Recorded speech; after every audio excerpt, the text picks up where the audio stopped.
This is Omega's best dive watch to date. While some might find it a bit large, the technical aspect of this watch is very impressive.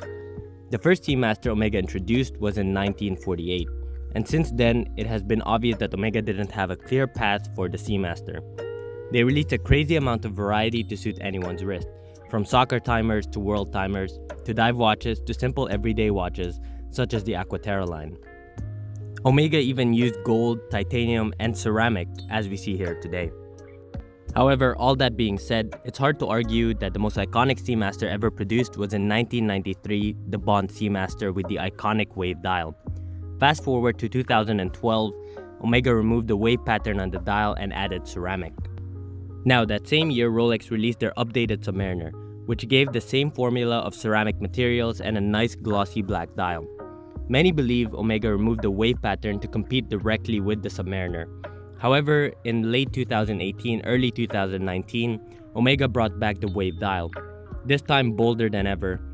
The 2019 ceramic and titanium reference 210924420010001 is the boldest of them all, and I'm not just talking about the reference. Now, allow me to start off by addressing the elephant in the room, the size. This is a big watch coming in at 43.5mm with a thickness of 14.5, which is quite balanced with the size of this watch. The watch is big and there's no getting around it. Personally, I would have preferred this watch to be 40mm.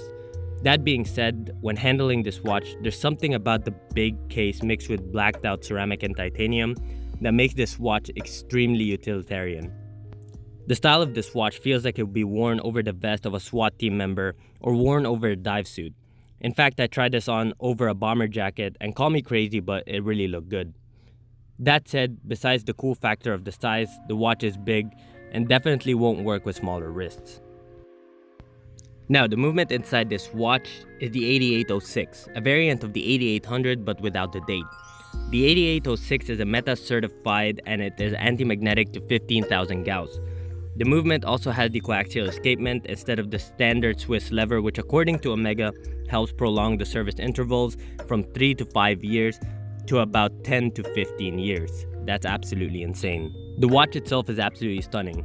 The laser cut wave pattern also sinks into the dial and plays with light better than any dial I've ever experienced to date. The Seamaster utilizes white enamel on the bezel that really makes it pop and also assists longevity as well. The watch still has the helium escape valve at the 10 o'clock, which seems to upset many collectors, but personally I don't really mind it as it's part of the 1993 Seamaster DNA. The best thing about this watch is it doesn't have a date, which is a positive thing for many, including myself. The white and black balance on this watch is extremely satisfying, and I'm really glad they didn't put the red Seamaster text on this one.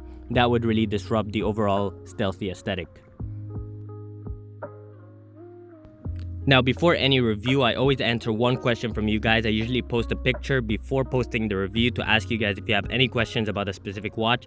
So make sure you have that notification button on and subscribe if you're not, and ask questions before every review. I'm gonna have that post, so make sure you don't miss it. Today's question comes from AK80V Time. Do you still prefer the 36mm due to your wrist size? First of all, I would like to say thank you for the question. My answer is yes. I absolutely love that 36mm watch. Most people might find it a bit small, but I wore that watch doing a lot of things, going on adventures and doing a lot of things. And personally, having that 36mm size was not only comfortable, but it kind of looked good on my smaller wrist. But that's just personal taste. There's nothing wrong with the 42mm or the 41mm, or in this case, the 43mm. But all that being said, the 36mm kind of reminded me of a vintage Explorer. It was just so comfortable in the wrist, that's why I personally prefer it. Now, make sure you guys check out Exquisite Timepieces. They're an authorized dealer for Omega as well as Grand Seiko, Blancpain, Breguet, and 40 different other brands. So make sure you guys check them out. They also have really cool pre-owned watches, so make sure you check them out. Make sure you mention the channel when you go check them out and they'll hook you up over there at exquisitetimepieces.com. Also, make sure you check out this review of the Submariner versus the Omega. I posted this right before this one, so you don't want to miss it. But guys, I would like to thank you so much for watching. Please add in the comment section below what you think about this new Seamaster. Is it too big? Is it cool? Does it have that cool factor? What do you guys think about this watch? Make sure you subscribe to the channel, and guys, I will see you in the next one.